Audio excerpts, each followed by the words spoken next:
Being 36 and unmarried, some might think you've missed your prime, but that's a narrow view of life. Kathleen, my sister, boasts loudly at a family gathering in our backyard about her wealthy, handsome, and intelligent husband, drawing curious glances from the attendees.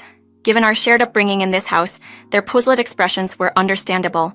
Kathleen's dominance had been a constant in my life, with me always being advised to bear it silently as the elder sibling. However, I've reached my limit and decided not to suppress my feelings towards her any longer.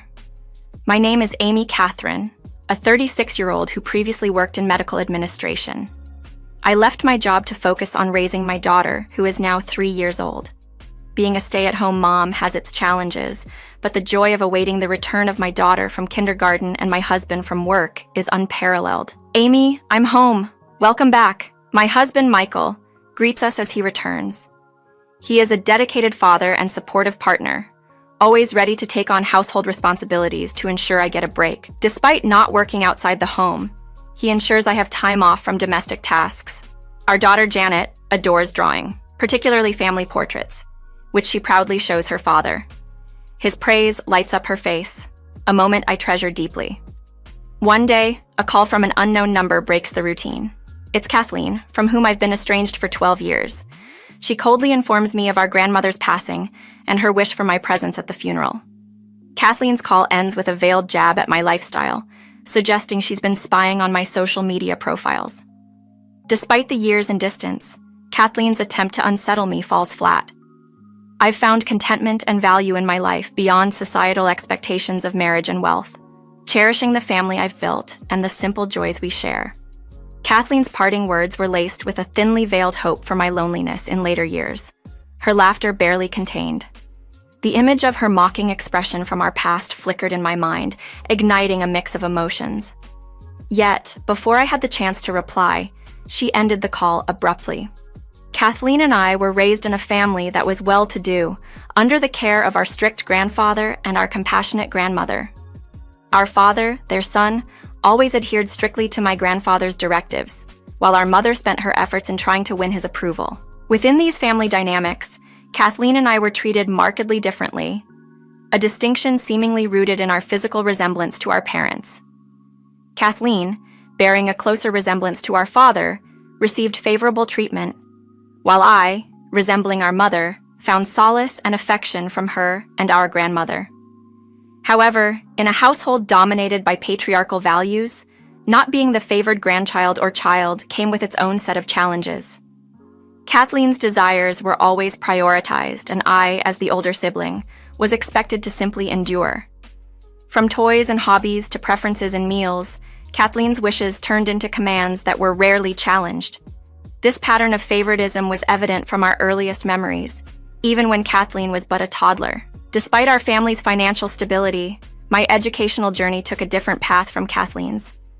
While she was sent to a prestigious private school, known for its exclusivity and the privilege it afforded its attendees, I found myself attending a local public high school. Kathleen's life was filled with privileges, including chauffeured rides to school and social gatherings with friends that I was excluded from.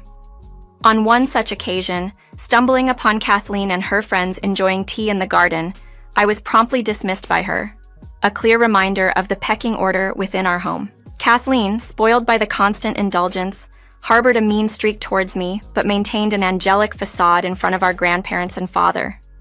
Post-high school, determined to carve my own path, I saved enough to enroll in a vocational school for medical administrative training. I found a sense of purpose in supporting both patients and medical staff. It was during this time that I met Brian, a promising young doctor in training at the hospital where I was employed. We shared several meals and felt a mutual connection, yet it seemed we were both hesitant to take the next step.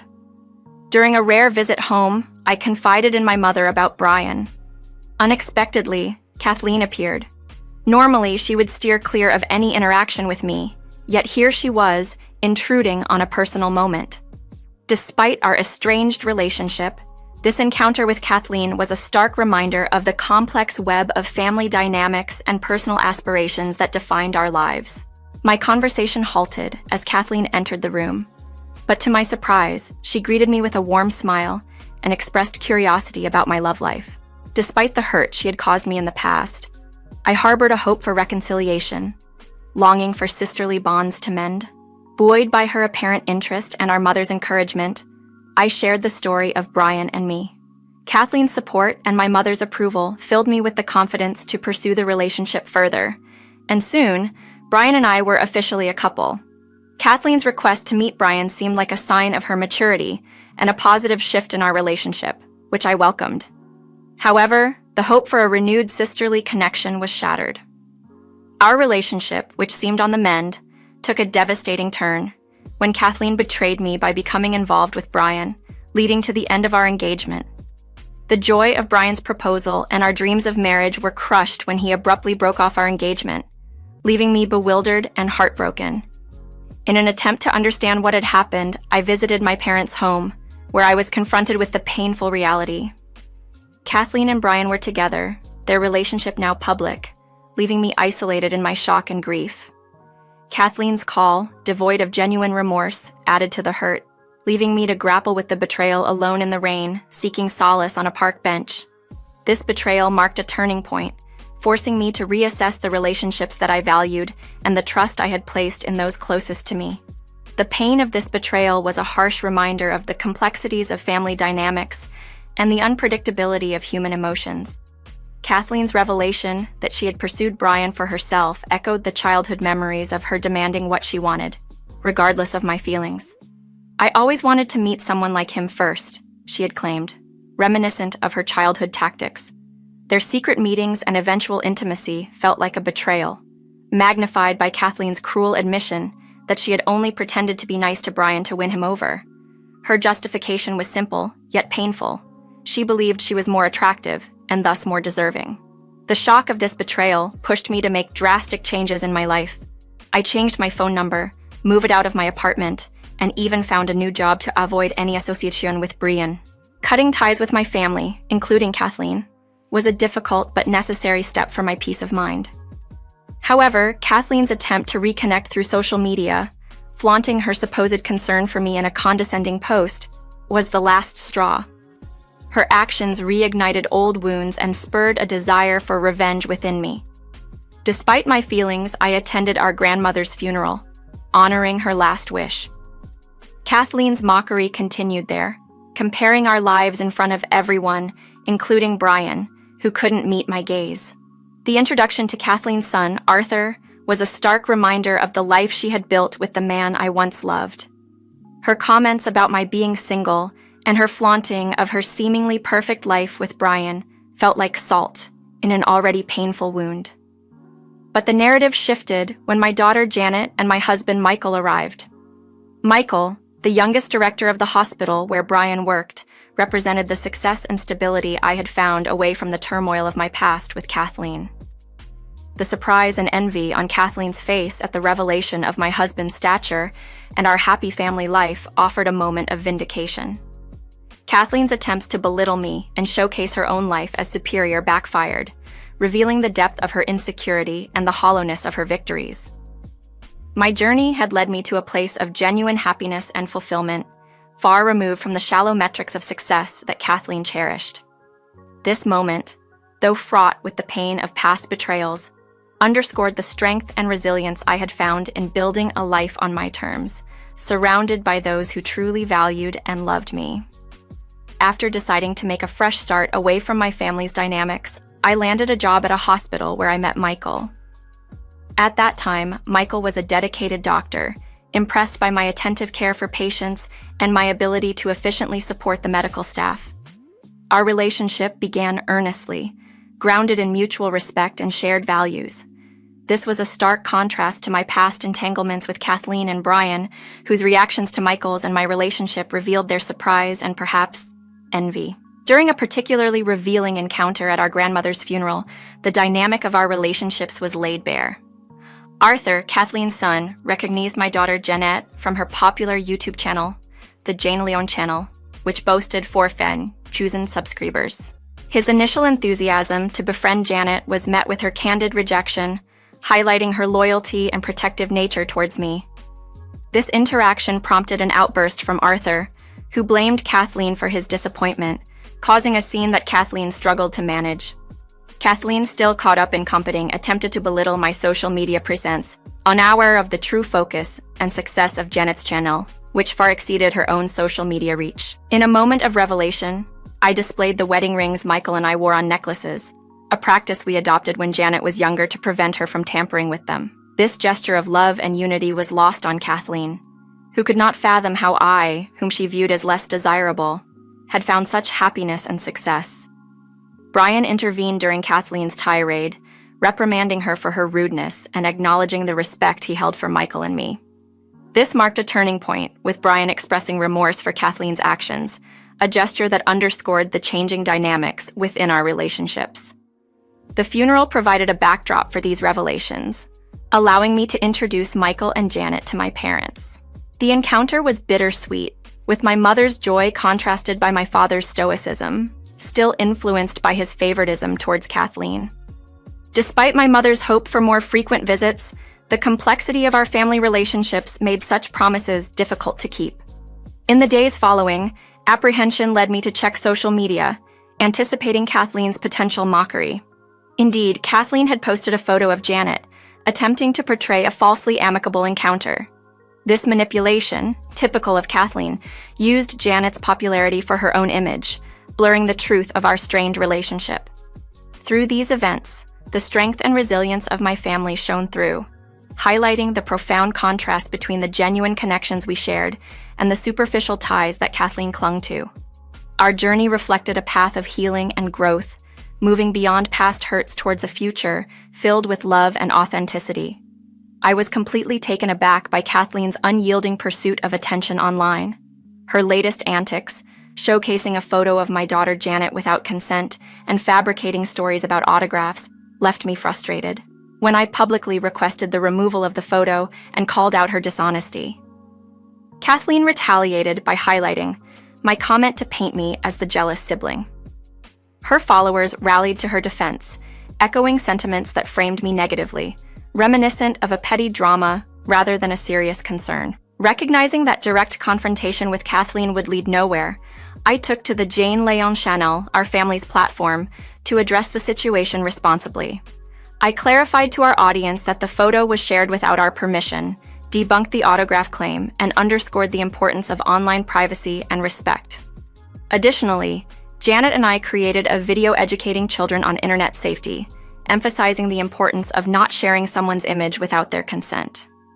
This initiative was met with overwhelming support, reinforcing the value of teaching young internet users about digital etiquette. The saga took a turn when Kathleen, undeterred by her account suspension due to her actions, reached out from a new profile.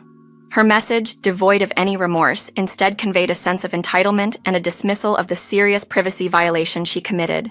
Kathleen's justification, that familial tie somehow granted her liberties to exploit Janet's image for her own gain, revealed a deep-seated selfishness and a lack of empathy. In response, I urged Kathleen to adopt honesty in her future social media endeavors and to respect boundaries, advising her to steer clear of fabricating content. Despite initiating the conversation, Kathleen's parting words were laden with irony, as she insisted I was the one intruding on her life, oblivious to her own invasive actions.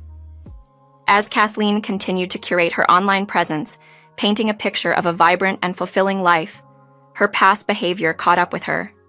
A former classmate from her prestigious school reached out to me, unveiling a pattern of manipulative behavior.